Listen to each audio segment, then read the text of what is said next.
The Walt Disney Company and Bob Iger clearly did not like battling Nelson Peltz with a proxy war, even if they would like to feign success. Now we're finding out that perhaps the reason Nelson Peltz even had the ability to battle Disney is because of their terrible, awful box office.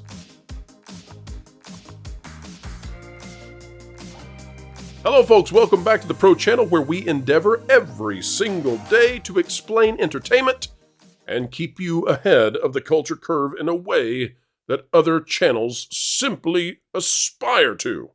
Well, we kid a little bit, folks. We love some of those other channels, and even when we speak with such bravado, it's a tongue-in-cheek, we promise. But one thing that's not tongue-in-cheek is that Disney did not have a good time facing off with Nelson Peltz, despite what the headlines might be blaring today.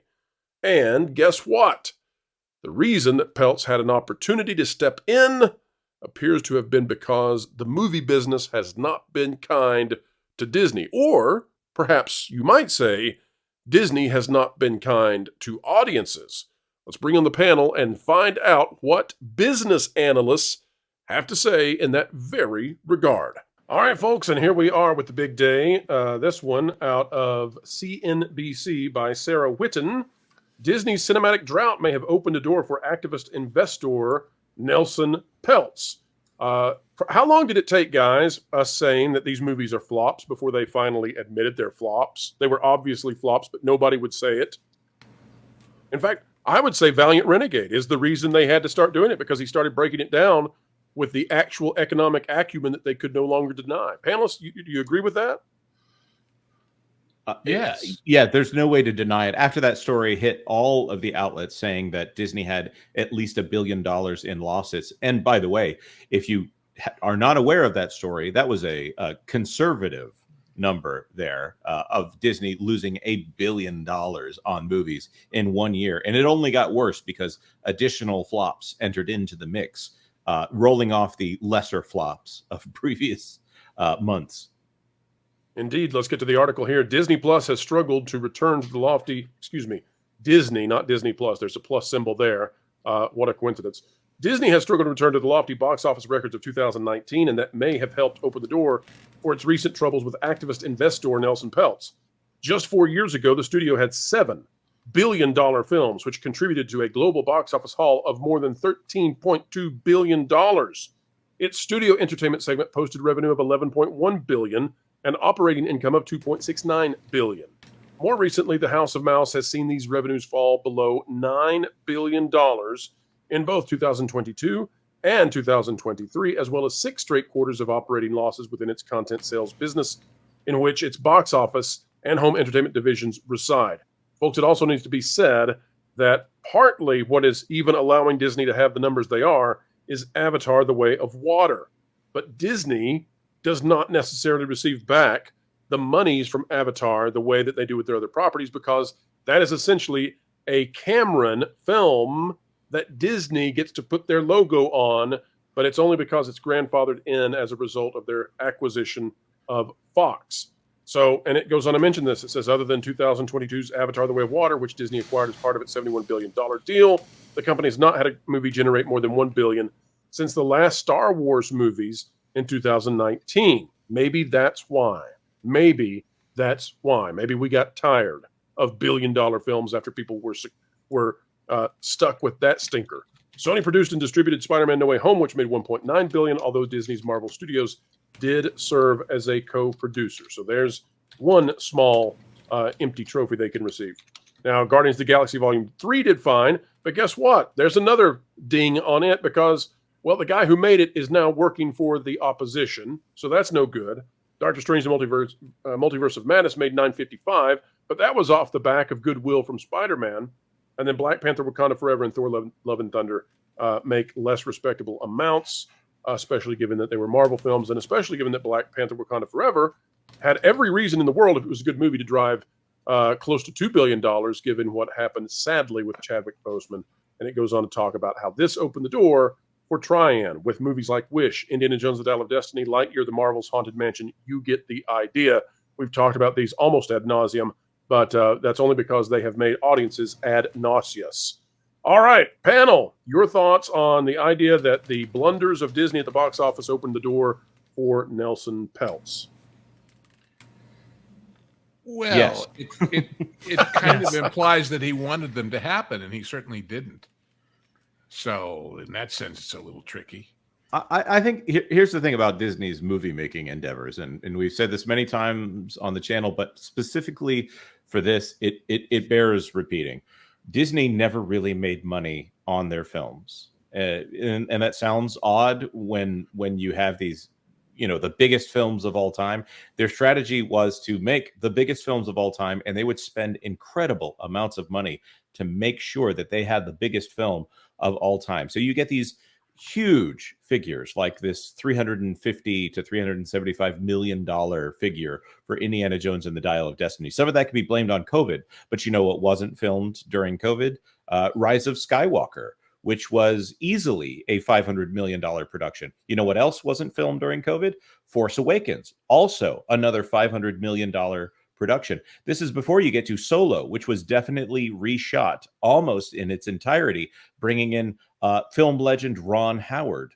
Or what's the other one? Rogue One, which definitely did not have Tony Gilroy coming in to make large edits to that film. So every single one of those Star Wars films, quote unquote, had to be successful. And that's just one studio that we're talking about here. Not even the fact that the Pixar and the Walt Disney animation process, it is well known to be a costly process, and fine-tuning those films in order to be another step in the legacy of the Walt Disney Company. They were fine-tuned to be as emotionally and entertainment value potent as they could be. So Disney spent lots of money in order to have something that they could merchandise and put into the parks forever so that the parks could make money.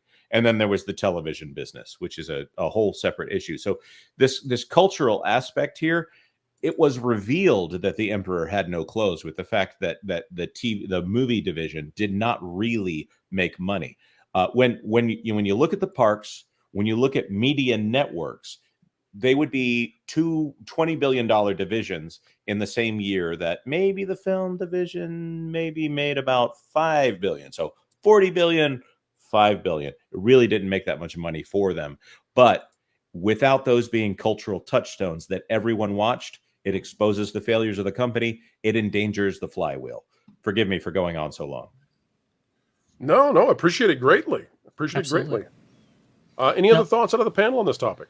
I mean, if the films had the potential of bringing in not only revenue but profit for the company, I mean, we certainly haven't seen that for some time. I mean, even the division, I believe it's content licensing and others, where the studios films lie when you look at the earnings calls and spreadsheets and so forth, and that hasn't posted a positive figure since a couple of years now. I mean, it's been a long time running here, and so I think there is this idea that it's like, okay, well, we can put these things out in the ether, we can have this power our flywheel. We can obviously make up a ton of revenue, profit in terms of consumer products, in terms of the parks and so forth, linear broadcasting. When we license these things out on the back end, there was a multitude of ways to actually make money off of these films. And not only have those methods necessarily dried up, but the films themselves are not worth watching, and everybody knows it. It's a bad habit that the entire industry is going to have to get out of, that we have for so long measured everything by box office, not by profit. And it really, if you think about it, it goes back to the very origins of the trade papers of Variety when it covered Broadway. And people knew if you were selling X number of tickets, whether you were making money or not, because it was only for people inside the business who understood what it cost to put on a show and how much money you had to raise. But now everybody's all about box office, and it don't mean a thing if it ain't got that swing called profit. Yep. If you spend 5 times as much as you should, which, as I've said many times here and there, and an article in Park Place, is not rocket science. We've been doing production management on movies and budgeting and scheduling and figuring out how to do this stuff for a long, long time. But it starts with having a script and a cast everybody is happy with, before you pull the trigger and say go, not making it up as you go along. It's Yeah. just that simple Well, and that profound. And because of what Vash said, and correct me if I'm wrong, but I think one of the reasons they had to get rid of DMAD right away the moment Iger came back is because then the cat would have been out of the bag earlier on just how poorly these films were doing. Because we've been able to figure it out, to suss it out, but can you imagine having the investors find out, that wow, that film cost how much and it made this much and we didn't make any money? Yeah, It's a great point. It's It been also it almost makes you wonder, Culture, Yeah. how much of doing these movies in England was about getting the tax breaks and how much was about hiding the numbers. Yes. I mean, really, it just hey, we can put off the inevitable if we do it over there, and yeah, by the way, we'll make a few million in tax breaks. Why not both? Yeah, no, I look at those and look, you're going to go anywhere you can make something cheaper. That makes a lot of sense. But if you can bury things under various names and all of that, internet sleuths have to go and figure out what those names are and now it's really easy because one name is attached to almost everything. So it's pretty easy to find out at company's house who's doing what. But it's one of those strange things. But anyway, yeah, I'm gonna wrap up because I think we're gonna wrap up. So I'll be quiet now. And folks, we have come to yet another end in our journey of pure, unfiltered excellence. Throw this one in the archives. Come back anytime you'd like. But on the way out the door, folks, please consider clicking the like button. Share, subscribe, click it, stick it to the algorithms, hit the notification bell, and drop a comment down below and let us know your thoughts. Don't forget that the Pro Show is live Tuesdays at noon Eastern. And also, the Patreon. That's right, the WDW Pro Patreon. Patreon.com/WDW Pro for even more spicy stuff we can't do anywhere else. Folks, wherever you are and whatever you're doing, keep learning, keep growing, and keep having fun.